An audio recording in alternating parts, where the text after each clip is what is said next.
Hey guys, Shock here, and I'll be doing a quick how-to on Protection Warriors with the Legion pre-patch just hitting and into Legion itself. So first off, I'll go over my talent choices.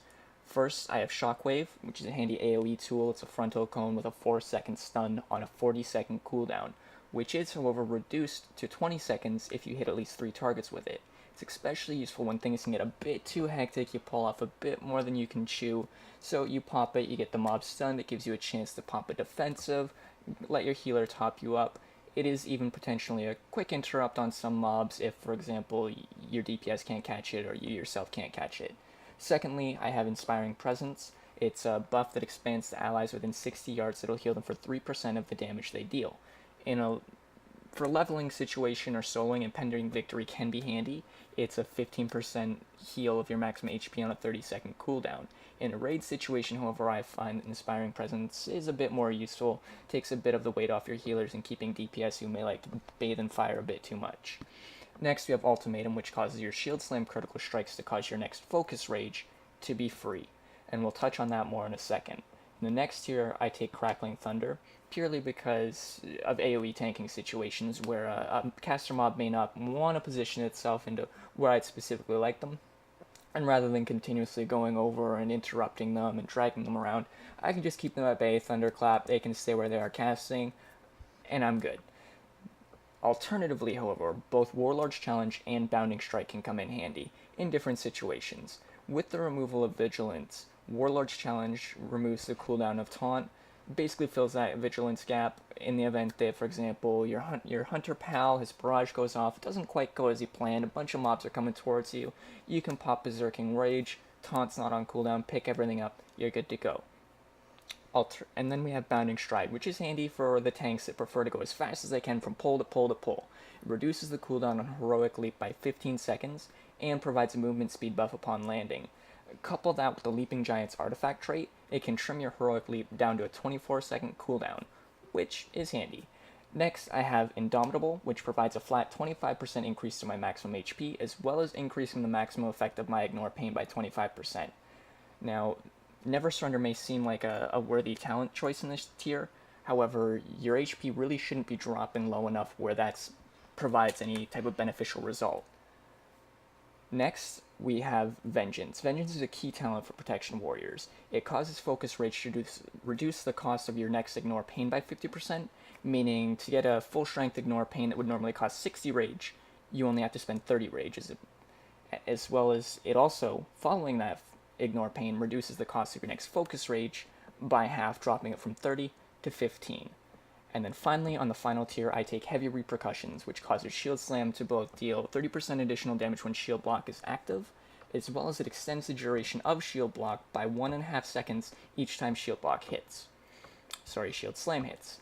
Ravager can make a decent defensive cooldown or AoE tanking utility with the increased parry chance, which also gives you Revenge procs, which is handy, especially with how Revenge is now a cleave rather than just hitting 3 mobs in front of you.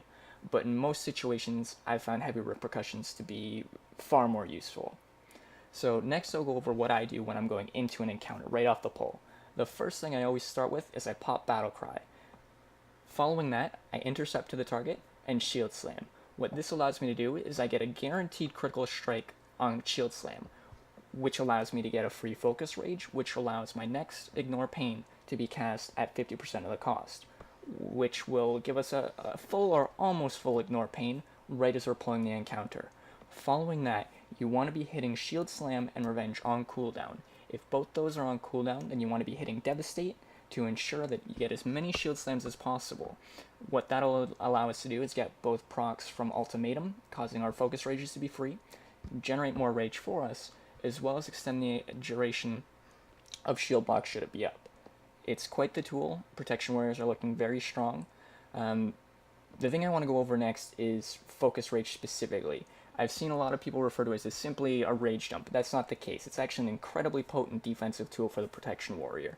Ideally, you don't want to be popping Ignore Pain unless you can reduce that cost by 50%, because realistically, 45 rage to get a maximum Ignore Pain, it's a lot easier to gain than the 60 rage that it would require on its own, plus you get the added benefit of Shield Slam doing more damage for essentially nothing. So ideally, you want to be rotating between Ignore Pain, Focus Rage, depending on which cost is lower at the time. With that being said, while your Ignore Pain is an incredibly potent tool on its own, Shield Block is still definitely beneficial, reducing the 90% damage you take you already get 90% damage reduction from Ignore Pain. Couple that with Shield Block causing every hit that's coming in to be blocked, reducing it by 30%. Potential is there for critical blocks, reducing it even further. Protection Warriors can ignore a lot of damage. Ideally, you want to be having close to 100% uptime on both Ignore Pain and Shield Block. Given that Shield Block's reduction in rage from 60 down to 10, as well as it being extended with Shield Slams due to the heavy repercussions talent, it's definitely feasible to have both of these abilities rolling near constantly. I won't say constantly because, shit happens. You might not have rage. You might run into a situation where you've pulled off too much and it just eats right through your Ignore Pain. I generally prioritize Ignore Pain over Shield Block, depending on the situation. If there's a bunch of mobs that are hitting very hard, Shield Block will come in handy as it reduces the amount by a flat amount. It's not capped, it's just a straight damage reduction, whereas Ignore Pain might be capped out at, say, at the moment mine on live is 280,000 damage at max rank. Shield Block will just truck through it all until it runs out. So it's definitely handy and it's got its place. As well as with artifact traits, blocks also can proc some additional effects.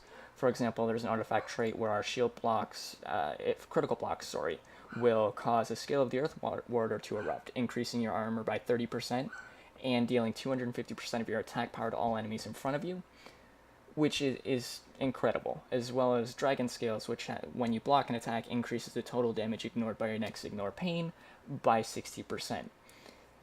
So Shield Block definitely shouldn't be forgotten. Again, I usually prioritize Ignore Pain. I probably shouldn't as much as I do, but right now it's just so strong that you can literally pop it and forget about most everything else. It's that strong. Like, even mechanics, you can ignore a lot of them. It's kind of ridiculous, honestly. I'd expect it to be nerfed relatively soon, but that's just a quick overview of how I play the Protection Warrior. I've also captured some footage of going through a Blackrock hold on a couple encounters so you can see it in action. If you have any questions, feel free to leave them below. Let me know what you think. And yeah, thanks for watching.